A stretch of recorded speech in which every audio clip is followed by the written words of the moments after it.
puluhan tahun, bahkan sekarang juga masih banyak terjadi, pengadaan itu, lelang itu hanya formalitas. Sebelum lelang, pemenangnya itu sudah ada.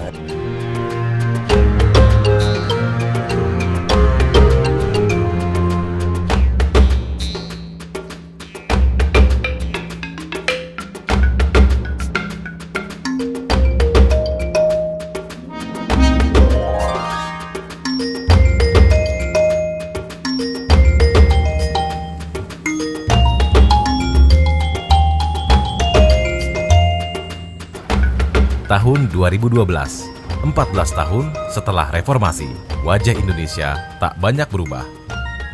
Ada proyek jalan yang itu berlangsung secara abadi, yaitu proyek Pantura kan. Itu kan tidak pernah benar-benar tuh jalan tuh. Setiap lebaran selalu saja diperbaiki gitu kan ya. Jadi setiap tahun ada alokasi untuk untuk rehabilitasi terus saja kan gitu kan ya. Bertahun-tahun sejak Orde Baru. Pertanyaan saya, apa betul sih gitu loh, jalan itu tidak bisa dibangun untuk kekuatan sampai 20 tahun atau 10 tahun. Nggak usah 2 tahun, nggak usah 10 tahun deh, 3 tahun aja bisa nggak gitu loh.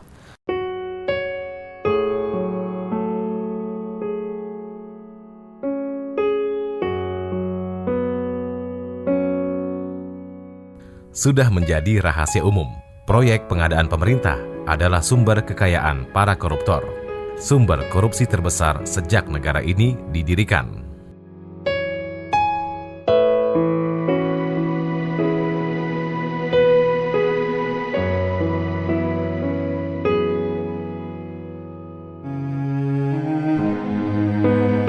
Tahun 1999, setahun setelah berakhirnya Orde Baru, Badan Perencanaan Pembangunan Nasional atau Bappenas bersama Bank Dunia mengkaji proses pengadaan barang dan jasa pemerintah.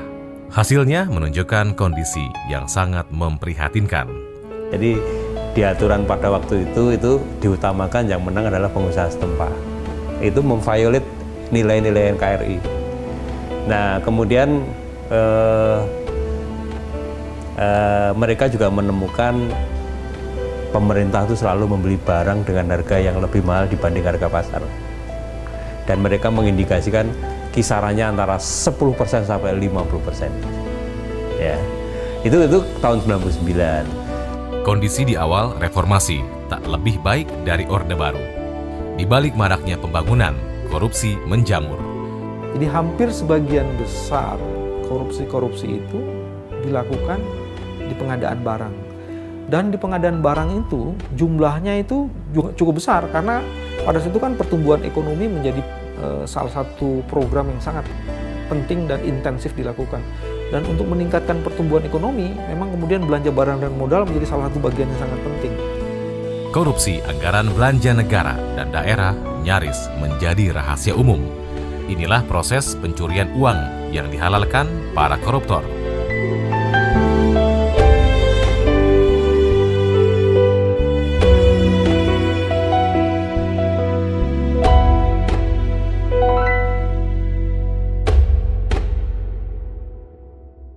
Ketika di dalam itu semua materi itu sudah siapkan. Jadi ada misalnya katakanlah, ini agak umum ya, ini sebenarnya umum terjadi di hampir semua tender misalnya. Jadi ada dua gitu ya, ada dua kompetitor gitu kan, disiapin sama pemenangnya gitu. Pemenangnya udah ada, tapi supaya lebih kelihatan ada kompetisi di situ, disiapkan juga kompetitornya. Ya, kompetitornya ini nanti dinilai kira-kira titik lemahnya di mana. Tetapi sebelum itu pun sebetulnya yang saya lihat adalah si pemenang ini sudah menyiapkan atau membuat kualifikasi yang kira-kira memang dia yang akan diambil. Nah, tapi yang saya lihat juga di sana bahwa itu tidak semata-mata apa itu menyusun kualifikasi itu tentu saja tidak semata-mata oleh si calon pemenang ya, tapi bahwa dia sudah melakukan lobby-lobby di dalam begitu dengan petinggi-petinggi di lembaga itu Lobby-lobbynya di luar. Ketemuan di mana, di restoran mana gitu kan. Restoran ini, restoran itu. Saya beberapa kali pernah ikut dalam pertemuan itu. Kurang lebih di situ juga akan dibicarakan nanti bagaimana settingannya begitu. Siapa yang akan dimenangkan. Memang jadi sepertinya itu terasa sekali bahwa itu cuma pura-pura saja.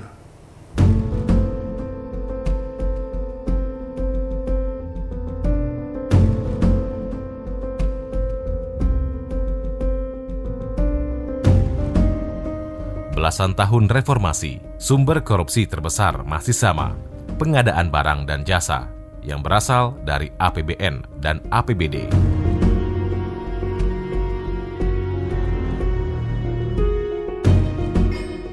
Kondisi ini tercermin dari 213 kasus yang ditangani KPK sejak tahun 2004 hingga 2011. 80%-nya adalah kasus pengadaan barang dan jasa, disusul kasus penyuapan. Mengapa tidak berubah bahkan cenderung naik gitu ya kan? Itu fakta. Nah, sebabnya apa? Sebabnya karena abuse of power ini kan dilakukan oleh pegawai negeri eselon tertentu yang memiliki otoritas untuk melakukan proses-proses procurement itu. Walaupun sudah electronic procurement itu pun bisa diakali. Nah, satu kemudian yang kedua, pengadaan barang dan jasa ini kan pusatnya, struktur kekuasaan pusatnya itu ada di Jakarta, kementerian-kementerian itu.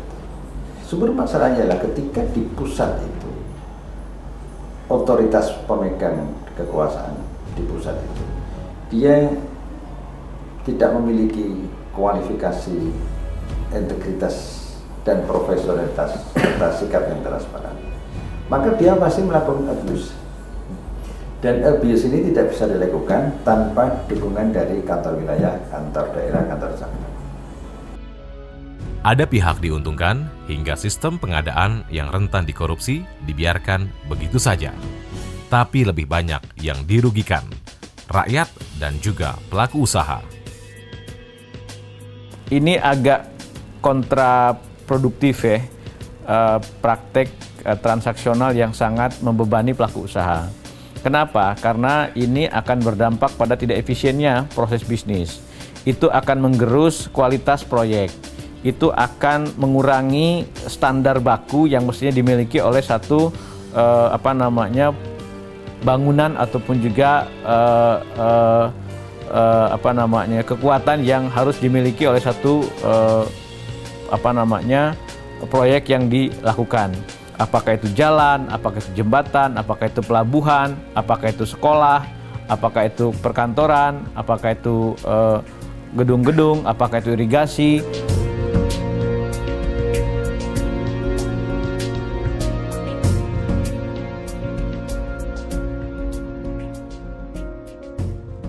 Tahun 2003, upaya melakukan perubahan dimulai.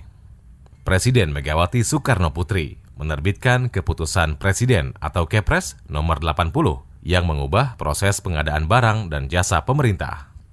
Hasil Kepres 80 tahun 2003 itu kita saksikan misalkan banyak proyek-proyek yang paketnya itu misalkan jalan ruas Tegal Pemalang gitu ya, yang owner estimate cost-nya 100 miliar gitu ya, karena kita tuntut supaya dia fair competition, persaingan sehat, tidak diatur lagi, itu kontraknya bisa turun 40%. Jadi saya menyaksikan pada waktu itu HPS 100 miliar itu kontraknya 60 miliar gitu. Nah, setahun kemudian, Kepala Bappenas Sri Mulyani menggagas unit kerja baru, Pusat Kebijakan Pengadaan di Bappenas. Inilah cikal bakal Lembaga Kebijakan Pengadaan Barang dan Jasa Pemerintah atau LKPP yang khusus mengurusi pengadaan. Pembentukan LKPP tahun 2007 diikuti sejumlah kebijakan penting. Kemarin orang lelang itu dilakukan oleh panitia. Selesai bubar mereka kembali seperti sambilan itu kan. Jadi tidak ada yang khusus menangani pengadaan. Nah, oleh karena itu kemudian di dalam aturan yang baru kita mulai memperkenalkan yang namanya unit layanan pengadaan. Sistem yang dimaksud Agus Raharjo adalah penataan kembali aturan-aturan pelelangan yang baku dan akuntabel, mulai dari membuat azas-azas penyusunan anggaran,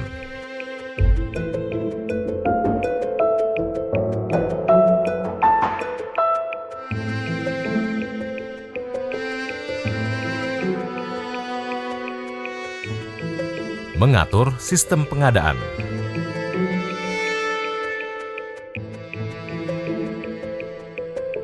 mengidentifikasi pihak-pihak yang terlibat dalam pelelangan,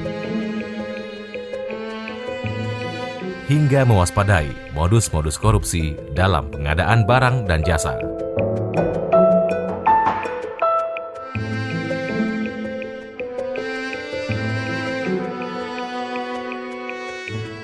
Secara umum, tahapan dalam pengadaan barang dan jasa pemerintah menjadi lebih terukur.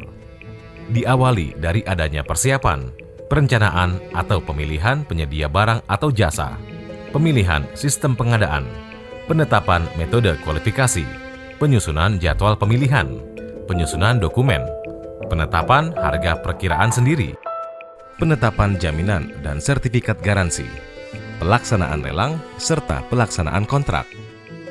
Kesemua itu dilakukan secara terbuka dan disertai pengumuman. Untuk mempermudah itu semua dan membuat transparan pengadaan barang dan jasa, LKPP lalu memperkenalkan sistem baru pengadaan, yaitu Electronic Procurement atau disingkat e-Proc. E-Procurement tak hanya menguntungkan negara.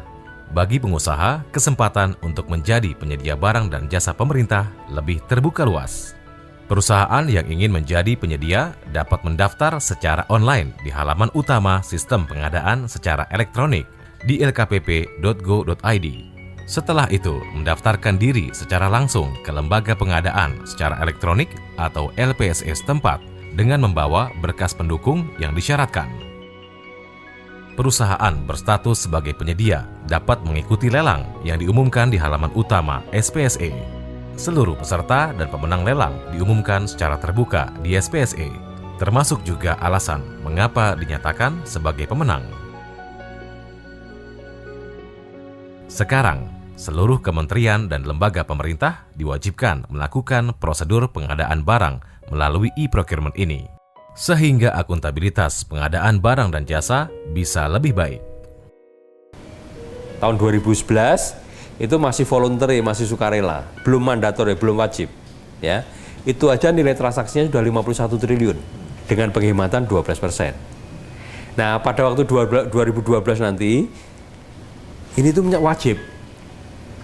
Jadi kalau wajib, kemudian kemungkinannya transaksi itu menjadi sangat besar sekali, tidak lagi 51. Penyelamatan dan penghematan uang negara diharapkan bisa membawa kesejahteraan bagi masyarakat. Bisa kita pakai untuk segala macam hal yang sebetulnya sangat berguna bagi kita ya. Ya kalau kita bayangkan Suramadu harganya 5 triliun, jadi ini sudah 5 jembatan lagi nih, gitu kan. PLTU misalkan hanya 1,5 triliun atau 2 triliun, berapa PLTU yang bisa kita bangun, gitu kan. Jadi sebetulnya ini potensi yang sangat besar sekali kalau kita sungguh-sungguh menggarap. Upaya memperbaiki sistem sudah dilakukan. Kini tinggal melibatkan masyarakat dalam pengawasan setiap proyek pengadaan.